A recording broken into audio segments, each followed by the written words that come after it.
Manipur state asi art amadi culture gi lamda malem gi meeyamna mashak khangli. Adubu Manipur state asigi nongchup pangna leiriba Jiribam district asida ngashi faobada mari leinaba authority singna art amadi culture gi lamda mityeng changbidana leiri. Jiribam district asida government ki oiba art amadi culture yokkhatnaba loisang amatasu leidri. Eikhoigi naat amadi chatnabibu yokkhatpa pamjaba meeyoi sing punsinduna lingkhatkiba Inunganbi Manipuri Dance Academy Awatpa Kayagi Marakta Mahei singbu Mahei Tambihouri. Adubu Jiribam gi oina art amadi culture bu yokkhatpa pamjabadagi lisingani taruktagi hauna wakhal manaba meeyoi khara pullaga Inunganbi Manipuri Dance Academy kauba cultural da base soba organization ama lingkhatuna Jiribam gi dibongda safonglakhi. Masigi maru oiba pandamdi Sotharaba iramdam asigi art amadi culture bu yokkhatpa amadi khunai asida sothaduna leiriba Eikhoigi inatpu chawkhatnaba honaduna thamnabagi pandamda imada asi safonglakhibani.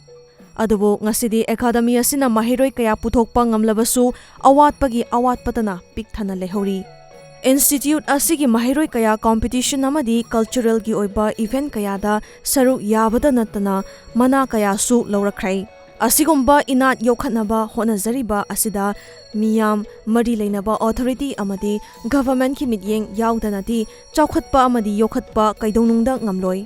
Maram aduna Manipur state ki kachin amada leizariba amata ngairaba Inunganbi Manipuri Dance Academy imada asibu mityeng changhaningbagi amadi mateng panghaningbagi apamba lehauri.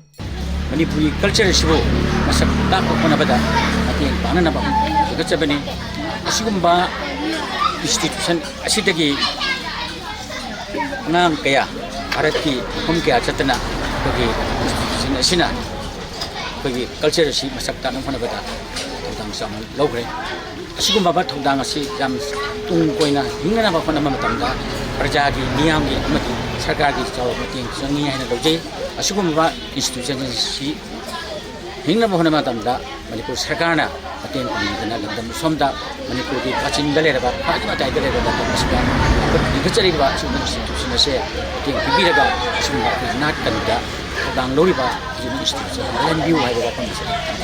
Jawaharlal Nehru Manipuri Dance Academy Imphal Jagoida diploma pass saurabi hauzikna Inunganbi Manipuri Dance Academy imada asida instructor oiribi CH Mengobi Debina hauzi academy asida sel fangba fangdaba thidana academy asibu chawkhatnaba honabada aikhoi kathokpaga loinana mahiroi kayabu takpi tambiri.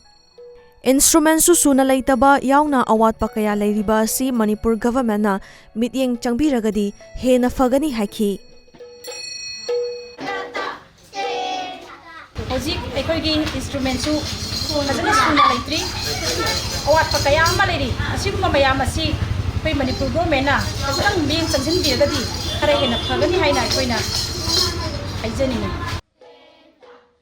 Inunganbi Manipuri Dance Academy imada Jiribam ki General Secretary CH Birena hauzik faobada Academy asigi mahiroi singna India ki tongan pa mafam singda pangthokpa changdamnaba kayada lamdam asigi mingchat purakpa ngamkhrai. Adubu mari leinaba authority na mityeng khara changbiduna hena fava mahiroi kaya puthokpa ngamgani haiki.